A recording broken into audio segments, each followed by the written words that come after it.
친애하는 교회형 자매 여러분, 그동안 안녕하셨습니까? 안녕하세요. 오늘은 김대건 안드레아 신부님을 기억하는 대축일입니다. 지난 주간 독서와 복음으로는 모든 것을 버리는 기도만이 하느님을 만날 수 있는 길이라고 배웠습니다. 내 일상 기도 중에 가능하면 많은 것을 버릴 수 있도록 노력하시기 바랍니다. 이번 주간에는 내가 일상 기도 중에 배워야 하는 하느님의 조건 없는 사랑에 대하여 묵상해 보셨으면 합니다.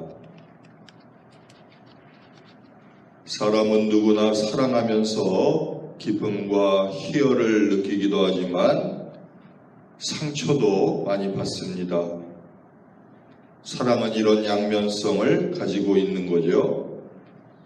겉으로 볼 때는 그저 달콤하기만 한 것처럼 보여도 실제로 사랑의 맛을 보면 현실적인 사랑은 전혀 다른 맛을 냅니다.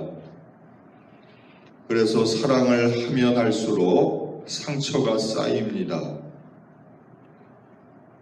이런 사랑의 상처는 순수하게 사랑하려는 마음을 조금씩 갉아먹는다는 것을 여러분들도 체험상 알고 계시죠?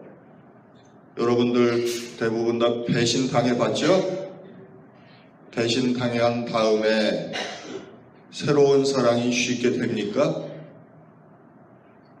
한번 배신당하면 두고두고 영향을 미치죠? 다른 사람을 못 믿게 되는 거예요.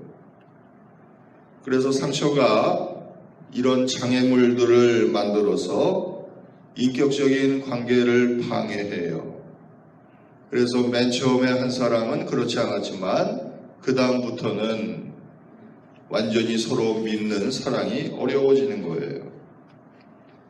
그리고 사랑의 상처들은 방어기제로 작용하기도 하죠. 그래서 몇 번 배신과 이별이 반복되다 보면은 사랑이 온전하게 사랑으로 남아있지 않고 그 앞에 조건들을 갖다 붙이게 되죠. 뭐뭐 한다면, 뭐뭐를 가졌다면 내가 너를 사랑할 수 있겠다. 이런 식으로 변해버리는 거예요. 근데 이런 조건부 사랑은 사랑을 사랑 그대로 남겨놓지 않고 변질시켜 버려요. 그래서 사랑이 투자나 거래가 됩니다. 연애를 뜨겁게 하다가도 헤어지면 그동안 자신이 투자했던 시간이 아깝죠.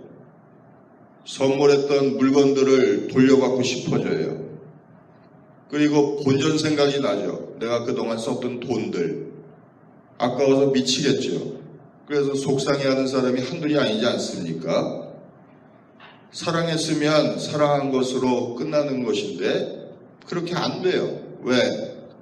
그걸 기브 앤 테이크로 생각했었기 때문에 참된 사랑이 아니었기 때문에 아까운 거죠. 그래서 나이를 먹을수록 사랑에 대한 체험은 공허해지는 거예요.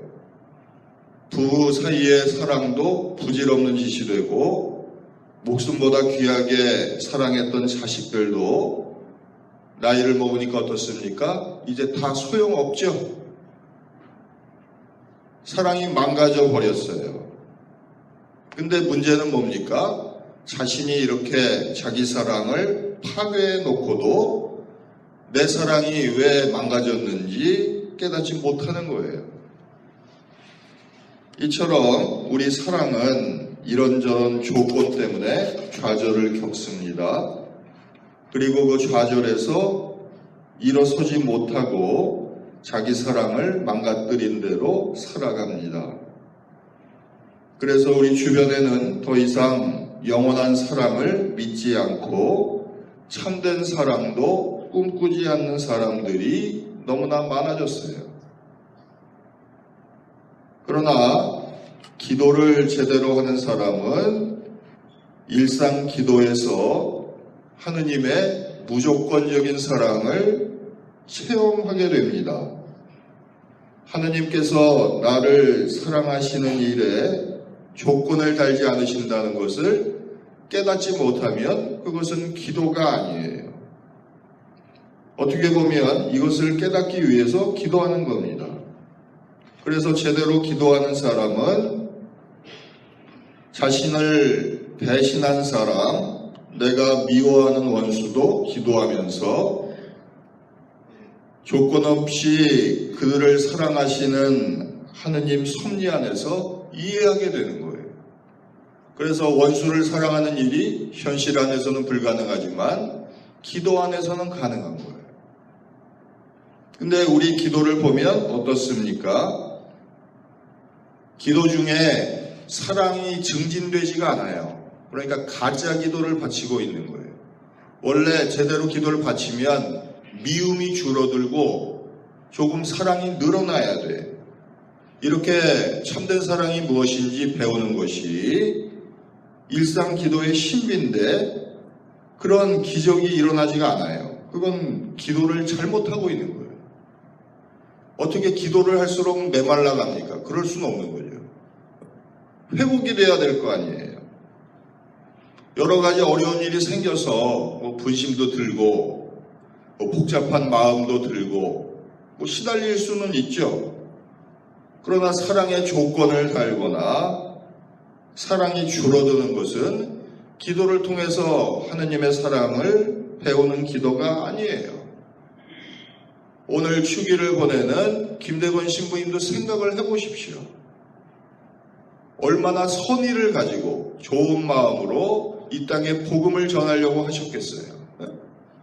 이 땅의 모든 백성을 구원하려고 하신 거죠. 근데 이 민족은 김대건 신부님께 무슨 짓을 했죠? 은혜를 원수로 갚는 거죠. 죽이는 거예요. 그러면 그 상처를 받고 저주하면서 그 양반이 돌아가셨나요? 그게 아니죠. 기도를 하시는 분이었기 때문에 그 사랑을 잃지 않으셨어요. 그래서 여러분들이 부부 사이에, 부모와 자식 사이에 그런 상처를 받더라도 기도하는 성인들을 본받아서 그 상처를 극복할 수 있어야 돼요.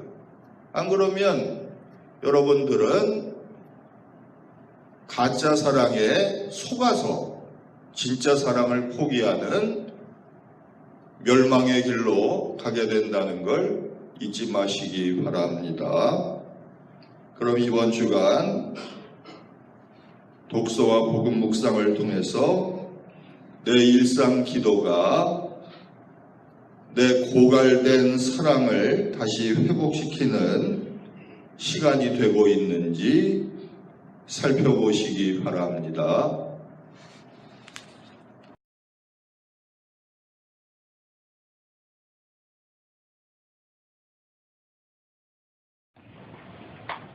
교영 참여 여러분, 그동안 안녕하셨습니까? 오늘은 연중 제15주일입니다. 지난 주간에 우리는 평소에 하느님의 참된 사랑을 배우는 기도 생활을 해야 믿는 사람에게 배신을 당하고 상처 입고 실망하더라도 계속 사랑할 수 있는 힘을 잃지 않는다고 배웠습니다. 하느님께 배우는 사랑은 사랑 본래의 것인데 우리가 흔히 하고 있는 가짜 사랑이 아니라 진짜 사랑을 하게 되는 것은 원래 사람이라서 그리고 사람이기 위해서 조건 없이 하는 것입니다. 그것이 참된 사랑이죠. 근데 우리는 많은 경우에 주고받는 거래나 앞날을 위한 투자를 사랑이라고 착각하면서 살고 있습니다. 그래서 우리가 바치는 일상 기도를 통해서 내 안에 하느님의 사랑이 늘어나고 있는지 아니면 메말라가고 있는지 묵상한 것입니다. 이번 주간 독서와 복음으로는 내 일상 기도가 얼마나 이기주의를 극복하고 있는지 살펴보셨으면 합니다. 이를 위해서는 평소에 자신이 가지고 있는 기도 지향을 살펴보아야 합니다. 여러분들이 스스로 반성해 보시면 아시겠지만 대부분의 사람이 이기적이고 자기 중심적인 기도 지향에 갇혀 있습니다. 물론 어쩌다가 불쌍한 이웃을 위해서도 기도하지만 그 절실함은 나와 내 가족을 위한 기도에 비할 바가 못 됩니다. 이런 한계를 극복하고 일상 기도의 범위를 넓혀가야 이기주의에서 벗어나는 기도를 바칠 수 있습니다. 물론 처음부터 남을 위한 기도가 저절로 나오는 사람은 없죠. 그렇기 때문에 일부러 노력하는 것이 중요한데 우선 모든 일을 위해서 지향을 갖고 기도하는 훈련이 필요합니다. 다짜고짜 처음부터 원수를 위해서 기도한다든지 그러면 기도 자체가 꼬이게 되는 거죠. 그래서 약간 추상적이더라도 그렇게 시작을 해야 조금씩이라도 발전할 수가 있어요. 우리가 지금처럼 가족이나 친지 이렇게 특정한 사람만 위해서 기도하다 보면 보편적인 지향을 잃어버리고 결국 편향된 기도로 변질되기 쉬워서 그렇습니다. 또 기도의 지향이 구체적이고 뚜렷할수록 기도를 수월하게 바칠 수 있지만 기도의 외연을 넓히지 않으면 영적인 시야가 제한되고 기도가 비좁아집니다. 따라서 다소 친근하지 않고 구름 잡는 것 같더라도 폭넓게 모든 일을 위해서 기도하려고 노력해 보시기 바랍니다. 그냥 초신자들은 세상 평화를 위해서 기도해도 좋고요. 기아나 전쟁의 종식을 위해서 그렇게 기도해도 좋습니다. 그렇게 시작을 하다 보면 기도가 그 틈과 폭이 달라지게 되는 거예요. 이렇게 남을 위해서 기도할 때 주의할 점은 시간이 남아 돌아서 동냥하듯이 해서는 안 된다는 점입니다. 내가 이웃과 남을 위해서 기도하는 일이 하느님 뜻이라서 하는 거예요. 그래서 내가 손해보거나 희생당해도 괜찮다는 생각이 들어야 합니다. 내 피가 아깝거나 내 땀을 낭비한다는 생각이 들면 그건 기도가 안 되는 거예요. 오히려 남을 위해서 기도하다 보니까 죄악이 창궐한 이 세상에는 반드시 속죄할 사람이 필요하고 하느님께서 그 죄인들을 바로 나에게 맡겨주셨다는 사명을 깨우쳐야 남을 위한 기도가 됩니다. 그런데 우리는 이런 기도를 잘 바치지 않습니다. 어떻게 보면 잘 바치지 못한다고 표현해야 되겠죠. 일종의 장애예요. 그리고 그렇게 남을 위해서 기도하고 노력하는 경지는 아무나 다다를 수 없는 고급스러운 거라고 생각해요. 그래서 나 같은 인간은 애초부터 그리고 앞으로도 그렇게 할 수 없다고 지레 포기해버리는 경우가 너무나 많습니다. 그러나 이런 생각은 지옥을 예약해 놓는 것과 마찬가지입니다. 누구나 남을 위해서 진정으로 기도할 수 있어야 비로소 기도를 맛보기 시작했다고 말할 수 있어요. 그건 첫 걸음마를 떼는 것과 마찬가지예요. 이제 스스로 기도할 수 있게 된 거예요. 일상 기도를 이렇게 만들려고 노력을 하다 보면 기도의 느낌이 완전히 달라집니다. 예전에 자기만을 위해서 기도할 때 어디서도 만날 수 없었던 하느님이 내 삶의 여기저기에서 쉽게 눈에 띄기 시작하는 거예요. 그런 변화가 없으면 오늘 복음에 나오는 착한 사마리아 사람과 같은 행동을 할 수가 없어요. 오늘 복음에 나오는 착한 사마리아 사람이 왜 그런 행동을 했겠습니까? 평상시에 그 사람의 기도가 그냥 우러져 나온 거예요. 기도한 대로 사는 거예요. 우리처럼 기도하면은 이런 행동을 할 수가 없는 거예요. 그래서 우리도 착한 사마리아 사람처럼 기도해야 그 기도가 우러나와서 그 사람과 같이 선행을 베풀 수 있다는 걸 기억하셨으면 좋겠습니다.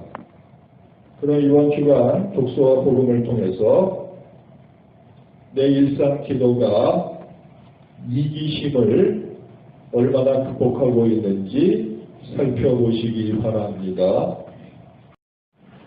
이번 주간 묵상의 고민은 우리도 매일같이 열심히 기도하는데 왜 착한 사마리아 사람처럼 자비를 베풀지 못하느냐 하는 문제입니다.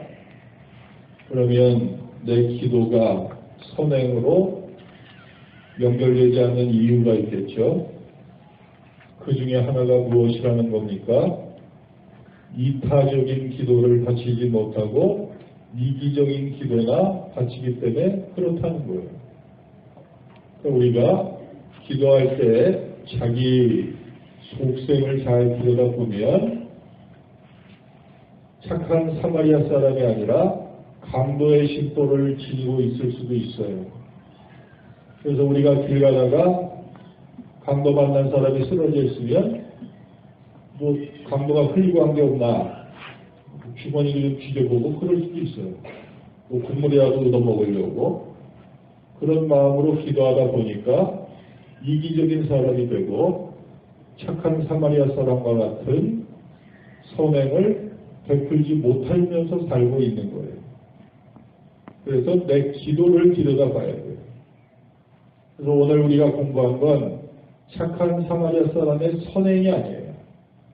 착한 사마리아 사람의 기도를 들여다보려고 한 거예요. 그래서 여러분도 착한 사마리아 사람의 기도와 자신의 기도를 비교해 보시기 바랍니다.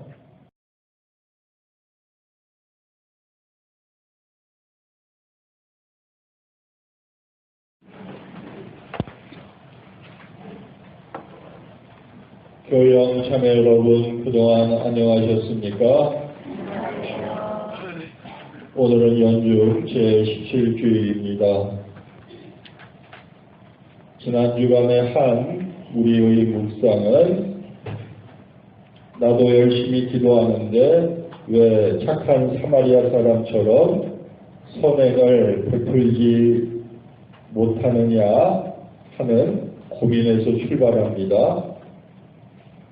우리는 그 이유를 남을 위해 이타적으로 기도하지 않는 자신의 이기적인 기도 습관에서 찾아보았습니다. 따라서 앞으로는 우리도 남을 위해 이타적인 기도를 바쳐보자고 했습니다. 이번 주간 독서와 복음으로는 내가 일상 기도 중에 얼마나 세상 죄악에 맞서고 있는지 살펴보셨으면 합니다. 우리가 사는 이 세상이 아무리 좋아지더라도 남을 속이고 쓰러뜨려야 출세하고 남을 억압하고 괴롭혀야 윗자리에 오를 수 있습니다. 정직하게 양심을 지키고 남에게 베풀면서 살면 존경받을 것 같지만 현실에서는 꼭 그렇지 않습니다. 한마디로 착한 사람보다 못된 사람이 더 잘 먹고 더 잘 살고 있습니다.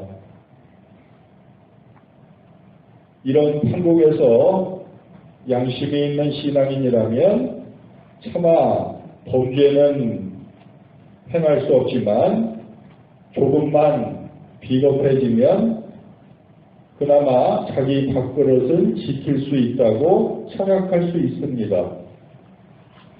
그래서 썩어빠진 세상이 내 삶에 끼어드는 것도 싫고 잘난 것 하나 없는 내가 세상을 구원해 보겠다고 날치는 일도 우스워서 보통 사람으로 평범하게 살려는 사람이 많습니다. 그런데 이런 소시민적인 사고방식을 갖게 되면 오늘 복음에 나오는 마르다처럼 인생이 분주해집니다. 이상하게 일상생활이 정리되는 것이 아니라 걱정이 많아지고 신경 쓸 일도 많아지고 자꾸 염려가 생겨나는 거예요. 그냥 나는 건강하고 오래 살고 싶은 것 뿐이죠. 그걸 인생의 목표로 삼아서 그냥 그렇게 살게 해달라고 하느님께 기도하는 것 뿐이에요. 근데 주변에서 나를 가만히 내버려 두질 않죠. 그러다 보니까 내 기도가 자꾸 이기적으로 흘러가게 되는 겁니다. 물론 어차피 한번 태어나서 살다 죽으면 그만인 인생인데 가난하게 살고 싶은 사람이 없죠. 지지리도 가난하게 태어나서 고생하다가 온갖 귀차함을 다 겪다가 인생 막판에 불치병까지 하나 얻어가지고 구질구질하게 죽어가는 걸 바라는 사람은 없어요. 남들이 나를 보고 참 불행했다라고 손가락질 하는 게 누군들 좋겠습니까? 다 그런 건 싫죠.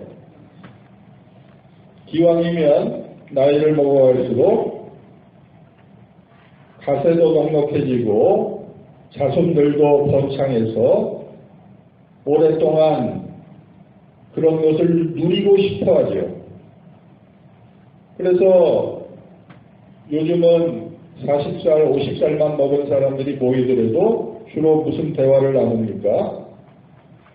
이런 음식은 어디에 좋고